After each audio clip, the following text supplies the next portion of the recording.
श्रोते हो, दर्शक हो आणि मित्र हो, मार्मिक संवाद न्यूजच्या माध्यमातून जागतिक मातृत्व दिनाच्या औचित्याने मातृत्वाचा जागर ही मालिका आम्ही सुरू केलेली आहे। यामध्ये आम्ही आमंत्रित केला आहे माझा मित्र संतोष बबनराव शिरगिरे याला। संतोष, मानवी आयुष्य म्हणजे चढ उतार, सुख दुःख, त्याचबरोबर अडीअडचणी या गोष्टी आल्याच। नक्कीच। मग या प्रसंगी आपले जवळचे माणसं खूप महत्त्वाचे असतात। मग असाच एखादा प्रसंग आहे का की ज्या तुझ्या सुखदुःखामध्ये किंवा दुःखामध्ये अडीअडचणीमध्ये आई वडील, विशेषतः आईची काय मदत झाली किंवा आईने प्रोत्साहन दिलं, बळ दिलं, असा कोणता प्रसंग आहे का? असेल तर तो आम्हाला सांग। खरं तर माझ्या आयुष्यामध्ये खूप चढ उतार म्हणतात ना, तो आलेख सारखा खालीवर होत गेलेला आहे माझ्या आयुष्यामध्ये। बरेच प्रसंग आहेत, म्हणजे अगदी आजारपण असेल, घरातली मुलांचे असतील, मिसेसचे असेल, किंवा काही शेताकडचे असतील, किंवा काही वडिलांचे असेल।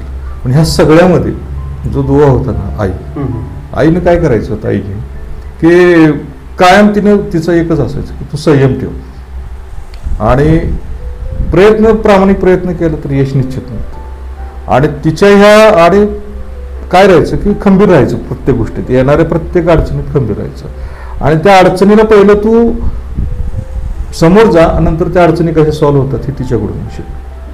तर बऱ्याच असे आलेले की म्हणजे वडिलांचं काय ऑफिसचे असतील, काही गोष्टी असतील, त्यावेळेस तर आई खंबीरपणे, त्यावेळेस तर आम्ही खूप लहान होतो, मग तिच्याकडे बघून ह्या गोष्टी शिकतो। शेतातले असतील, कारण मुळात आमची शेती नव्हती वडिलांकडचं, आईकडून शेतीबाडी भरपूर असायची, मग तिच्यामुळे आम्ही इथं शेती घेतली।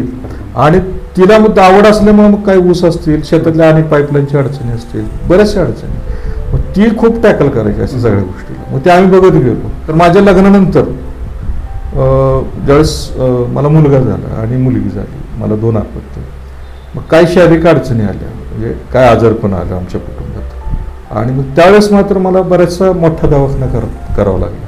त्यावेळेस मात्र तिची मला खूप साथ असायची, म्हणजे कायम प्रोत्साहन द्यायची, म्हणजे आर्थिक असेल, मानसिक असेल, आणि काय म्हणायची की आपल्या कुलस्वामीवरती, आपल्या इष्टमित्रांवरती, किंवा आपले जे गुड विशेष असणारे लोक, गुडविल हे असणारे, त्यांच्यावरती तू हे ठेव, त्यांचा आशीर्वाद तुला कायम मिळत। आणि मग ह्याच्या अशा अडचणीतून मी कायम मात करत आलो।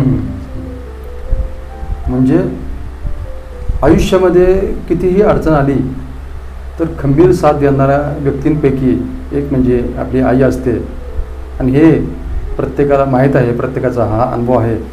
धन्यवाद संतोष।